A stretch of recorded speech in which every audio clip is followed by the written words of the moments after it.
जी हाँ, कुछ इसी तरह का सायरन जो है कल रात 8 बजे जिला डोडा में बजने वाला है। और इसके बाद आपको क्या प्रतिक्रिया देनी है, किस तरह का आपका व्यवहार रहना चाहिए as a responsible citizen of India, ये जानना बहुत जरूरी है। और इसीलिए देर रात को इस समय जी के दर्शन आपके सामने आया है, आपको ये बताने कि आपकी एक जिम्मेदार नागरिक होने के नाते क्या प्रतिक्रिया रहनी चाहिए। जैसे ये सायरन देर रात 8 बजे बजेगा, ये सायरन बहुत ज्यादा लाउड होगा और इसके बजते ही आपको डरना नहीं है, आपको सतर्क रहना है। और जैसे ही ये सायरन बजेगा उसके बाद आपको 8 बजे से 8:15 तक हर उस लाइट को बंद कर देना है जो जगमगा रही हो। यानी अगर आपके घर के अंदर लाइट जल रही है उसे बंद करना है, अगर टॉर्च जल रही है उसे बंद करना है, इन्वर्टर जल रहा है उसे बंद करना है, बल्ब जल रहा है उसे बंद करना है, अगर मोमबत्ती भी जलाई रखी है तो उसे भी आपको बंद कर देना है। फोन की टॉर्च है, फोन आप यूज कर रहे हैं तो कोशिश करें उसे इमरजेंसी के लिए ही यूज करें। इस 15 मिनट आपको सिर्फ अंधेरा ही अंधेरा कर देना है।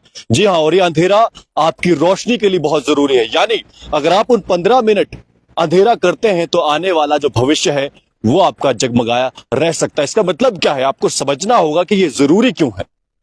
देखिए, जैसे ही आप सायरन बजने के बाद अंधेरा करते हैं तो दुश्मन के जो आक्रमणकारी जहाज होते हैं या जो दुश्मन सेना होती है, इन केस ऑफ अर्जेंसी मैं बात कर रहा हूं, जब ऐसी कुछ आपातकालीन स्थिति होती है तो उसमें अगर आप थोड़ी सी भी रोशनी दिखाते हैं तो आप टारगेट बन सकते हैं। तो इसीलिए ऐसी हालात में, ऐसी आपातकालीन स्थिति के लिए जिसके लिए हम तैयार हो रहे हैं, उसमें जरूरी है कि जो भी निर्देश मिल रहा है उसे सीरियसली फॉलो करना है। हालांकि पैनिक नहीं होना है पर फॉलो सीरियसली करना है, क्योंकि जब ऐसी स्थिति आएगी तब के लिए आप तैयार होंगे। आप सोचिए, भारत आज बहुत ऊंची उड़ान उड़ चुका है और ऐसे में अंधेरा घर में कम ही होता है, रोशनी हमेशा रहती है। चाहे बिजली हो या ना हो, आपके घर में इन्वर्टर होता है, इन्वर्टर नहीं है तो टॉर्च होती है, या कोई ना कोई साधन ऐसा होता ही है रात को जिससे आपके घर में रोशनी होती है। मोबाइल की टॉर्च होती है, वो तो सबके पास है। तो ऐसे में आप कैसे बिना लाइट के गुजारा करेंगे उन 15 मिनट, ये आपको सोचना होगा। ये ड्रिल है, इसीलिए आपको ये प्रिपेयर किया जा रहा है और इसीलिए इसका नाम है civil defence preparedness mock drill. और इसी में जिस चीज को लेकर कल जिला डोडा में आपको तैयार किया जाना है, यानी ब्लैकआउट को लेकर। ब्लैकआउट का मतलब है पूरी तरह से अंधेरा, हर जगह सिर्फ ब्लैक जो रंग है, कलर है जो, वही सिर्फ वहां पे रहने वाला। तो ऐसे में उस चीज के लिए तैयार हो रहे हैं अगर हम, तो हमें यह समझना होगा कि ये कितना ज्यादा महत्वपूर्ण है। और एक जिम्मेदार नागरिक होने के नाते हमें इस चीज को क्यों सीरियसली लेना है। मैं आपको यह भी बता दूं कि हर जगह आपने अंधेरा तो करना ही, पर मान लीजिए अगर आप कहीं गाड़ी में चल रहे हैं, चाहे वो प्राइवेट गाड़ी है आपकी या फिर कमर्शियल किसी गाड़ी में बैठे हुए हैं, तो अपने साथ ड्राइवर को आपने कहना है कि गाड़ी को उसी समय रोक दीजिए जहां आप खड़े हैं, वहीं पे आपने रुक जाना है। गाड़ी का इंजन आपने ऑफ कर देना है, गाड़ी की लाइट्स अगर ऑन है उससे आपने ऑफ कर देना है, गाड़ी के अंदर लाइट जल रही है उससे ऑफ कर देना है, गाड़ी के अंदर अगर आप फोन यूज कर रहे हैं तो उसे भी आपने ऑफ कर देना। यानी पूरी तरह से कुछ भी रोशनी नहीं दिखनी चाहिए। हाँ, अगर आपको कुछ अर्जेंसी है, अगर आपको कुछ उस तरह की स्थिति महसूस हो रही है कि हाँ मुझे कुछ अर्जेंट कांटेक्ट करना है, तो कोशिश करिए कि अपने फोन की ब्राइटनेस को 0 कर दीजिए और उसके बाद किसी अर्जेंट व्यक्ति से या अथॉरिटी से अगर आप संपर्क साधना चाहते हैं, किसी अर्जेंसी में अगर आप हैं, तो तब आप उन्हें कॉल करिए। अन्यथा कोशिश करिए कि पूरी तरह से जो सरकार इस समय ब्लैकआउट जो ये एक प्रिपेयर्डनेस जो दे रही है उसमें सहयोग देना बहुत जरूरी है, बहुत ज्यादा जरूरी है। क्योंकि आपातकालीन स्थिति में जब कुछ इस तरह का होता है, जब जंगी हालात बनते हैं, तो उस समय दुश्मन मुल्क के जो हवाई जहाज होते हैं वो पिन पॉइंट करके जहां से रोशनी आ रही होती वहां पर हमला करते हैं। ऐसा सामान्य तौर पर होता है।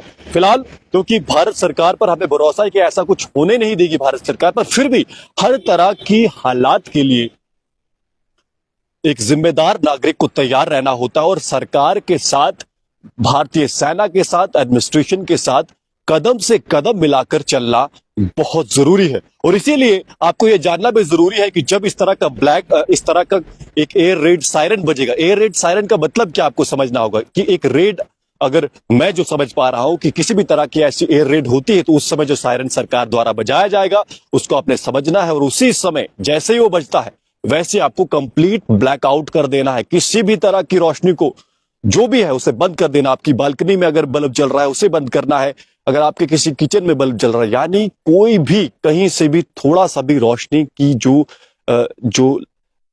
जो छोटा सा कतरा है वो भी दिखाई नहीं देना चाहिए, यानी फोन भी आपको यूज नहीं करना है। उसके साथ जरूरी ये भी है कि जब ऐसे सायरन्स बजते हैं तो किसी सुरक्षित स्थान पर खड़े रहना है, ज्यादा कोशिश करनी कि किसी सुरक्षित स्थान पर रहना है। किसी बिल्डिंग, सबसे सुरक्षित स्थान तो उस समय आपका घर है, पर अगर आप बाहर हैं तो कोशिश करें किसी ऐसी स्पॉट को चुनें जहां पर आप बच सकें। तो इसीलिए कोशिश यही करनी है, जिम्मेदारी को निभाना है, और जैसे ही सायरन्स बजते हैं आपको अपनी जिम्मेदारी निभाने और ब्लैकआउट करना है। जो प्रिपेयर्डनेस सरकार आपको करा रही है उसे सीरियसली लेना है, पैनिक नहीं होना है। और ये इसीलिए कराया जा रहा है ताकि जब इस तरह की कोई स्थिति भविष्य में अगर बनती है आने वाले समय में, तो आप तैयार रहें, आप पैनिक ना रहें। और कल ये भी देखा जाना है, क्योंकि ऐसा नहीं कि सिर्फ जिला डोडा में ऐसा होने वाला है, भारत के लगभग 250 से ज्यादा ऐसे जिले हैं जो जिनमें ये सिविल डिफेंस मॉक ड्रिल होने वाली है, प्रिपेयर्डनेस होने वाली, लोगों को, स्टूडेंट्स को, सिविल एडमिनिस्ट्रेशन को, डिपार्टमेंट्स को ये ट्रेनिंग दी जाएगी कि अगर इस तरह की आपातकालीन स्थिति आती है तो उसमें आपका किस तरह का व्यवहार होना चाहिए। अगर हमला होता है या कुछ इस तरह की भी चीजें होती है, जो भी होने वाला है, तो आप किस तरह से प्रिपेयर रहेंगे। कुछ भी इस तरह की घटना होती तो आपको उस टाइम क्या प्रतिक्रिया देनी है ये जानना बहुत जरूरी है, क्योंकि अफरा तफरी का माहौल होता है। और ऐसे में डिसिप्लिन नागरिकों की जो जिम्मेदारी होती है कि कैसे, अगर खाने की आपूर्ति कम हो रही है या कुछ मेडिसिनल जो चीजें हैं वो कम हो रही है, और साथ में हाँ, फर्स्ट एड को भी साथ रखना बहुत जरूरी है। फर्स्ट एड आपके पास होनी चाहिए, सीपीआर कैसे दिया जाता है वो आपको पता होना चाहिए। कोई भी जो इनिशियल जो एड होती है किसी भी व्यक्ति को, अगर उसे चोट लगती है तो उसे आपने कैसे उसकी मदद करनी है, आपके पास स्वयं भी एक फर्स्ट एड किट होनी चाहिए अगर इस तरह की स्थिति होती है। हालांकि जिला डोडा के लिए ऐसी कोई स्पेसिफिक नोटिफिकेशन तो नहीं निकली है, पर अगर हम भारत भर की बात करें, जो भारत के 250 से ज्यादा जिले हैं और जम्मू कश्मीर में 12 से ज्यादा जो जिले हैं, उनमें इस तरह की तैयारी आपको खुद से करनी है। ऐसा नहीं कि हर चीज आपको एडमिनिस्ट्रेशन बताए, खुद से भी आप सर्च करिए कि ऐसी स्थिति में हमें एक जिम्मेदार नागरिक के तौर पर क्या करना है। तो बहुत जरूरी है, मैंने आपको सायरन भी बताया कि इस तरह का सायरन बजेगा और आपको तैयार रहना है किसी भी तरह की हालात के लिए। तो बहुत जरूरी है, कल 8 बजे रात को ये सायरन बजने वाला है और उसके बाद 15 मिनट के लिए सब कुछ स्थगित होने वाला है। मार्केट बंद हो जाएगी, ट्रैफिक बंद हो जाएगा। सिर्फ 15 मिनट की मैं बात कर रहा हूं, उस समय के लिए सब कुछ स्थगित हो जाएगा। उस समय आपको सरकार का साथ देना है, ये ट्रेनिंग आप ही के लिए है और इसीलिए इसे जिम्मेदारी से इसका पालन करना भी बहुत जरूरी है। फिलहाल जेके दर्शन का प्रयास है कि समय समय पर लेटेस्ट अपडेट आपको देते रहे। आप जुड़ रहे हैं जेके दर्शन के साथ, मैं हूं विक्रम सिंह ठाकुर। धन्यवाद।